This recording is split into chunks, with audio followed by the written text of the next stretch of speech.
Opinion: will an AI pilot be made the fall guy again? The man who miraculously survived the AI-171 crash in Ahmedabad must be wondering what he had done to be saved by this act of God. Was it something that he did in his previous life, or was he saved for a duty he must perform in this one? The former reason is impossible to gauge, but Vishwaskumar Ramesh certainly stands as the main counterpoint to the familiar narrative that usually follows any air crash, that the pilots erred, not their flying machine. This time too, the initial hours after the crash saw the same pilot error story being peddled, especially by aviation experts abroad and in India. That the pilots were distracted and took catastrophically wrong decisions, like retracting the flaps rather than the landing gear, or shutting off a running engine rather than one that may have failed. That was accompanied by the mantra shamefully echoed by many Indian media too, that the Boeing 7879 is a really safe aircraft. That Boeing's formidable international PR machine could be behind this huge and touching faith in an aircraft is very probable. But what stood squarely in the way of that story taking wing is the testimony of the British Indian national, Vishwaskumar, recorded by countless media channels. Now that the black boxes have been found, their data may well corroborate that the pilots did their best. But will the big guns allow the safest aircraft line to be contradicted? It is also providential that a local boy also filmed the plane going down, from an angle that was far closer than the two clips from the cameras at the airport. In his video, the ram air turbine rat can be seen deployed in the undercarriage, which means that the engine's under power had shut down and the pilots had heroically tried to get emergency power to regain thrust to prevent a crash. That also supports Vishwaskumar's recollection of the flight's last moments. He recollected there was a loud bang, which is now being interpreted as proof of the rat being deployed. He added that the plane seemed to stop and then the engines began to race. That was actually the high-pitched whine of the turbine. He also mentioned a green light coming on in the cabin, which is proof of the rat being deployed and the plane signaling a dire emergency.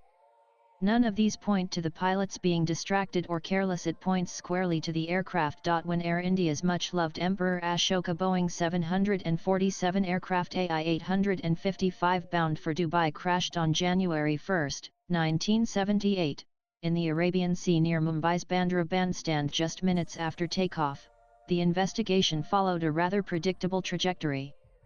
The disaster was blamed on the extremely experienced pilot, Madan Lal Khukar, whose colleagues in the cockpit also had many thousand flying hours to their credit. This, despite evidence of instrument failure. The cockpit voice recorder revealed that the captain's attitude direction indicator ADI had toppled, still showing a right bank relative to the horizon when it had actually straightened out. The first officer's ADI reply indicated his ADI had also toppled.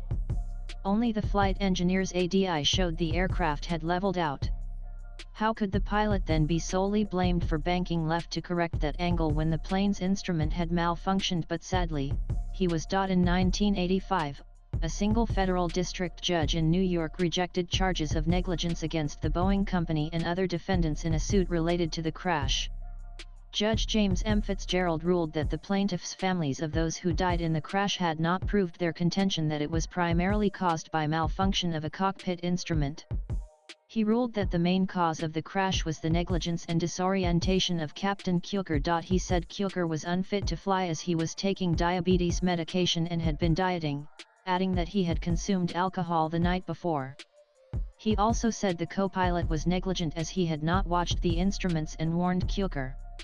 Even today's rules, there were none in 1978, stipulate pilots cannot drink alcohol 8 hours before a flight. If Khukar had consumed any, it was 24 hours before.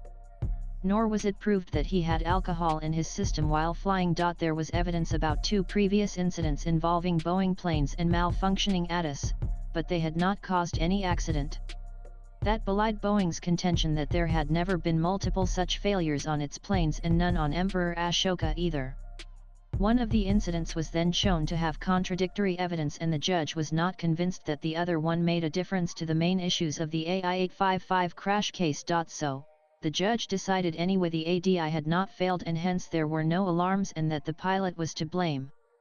No wonder Boeing issued a statement saying it was pleased with the court's decision.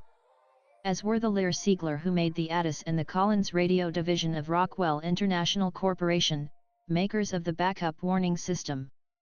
But why did India not protest against this blatant whitewashing of US companies by a US court? Interestingly, the then government-owned Air India was not party to the case, as out-of-court settlements limited its liability in crashes to $20,000 per passenger on international flights. Between 1978 the crash and 1985 the verdict, 8 ministers handled civil aviation, including 2 PMs, Morarji Desai and Rajiv Gandhi. Also, in 1985, U.S. courts dismissed the Indian government's $3.3 billion claim against Union Carbide Company for the Bhopal gas disaster. A fake document purported to be a preliminary finding of India's Air Accident Investigation Bureau claimed that Captain Sumit Sabharwal's seat slid back at takeoff, leading to his body falling on the thrust gears, resulting in engines stalling and crashing.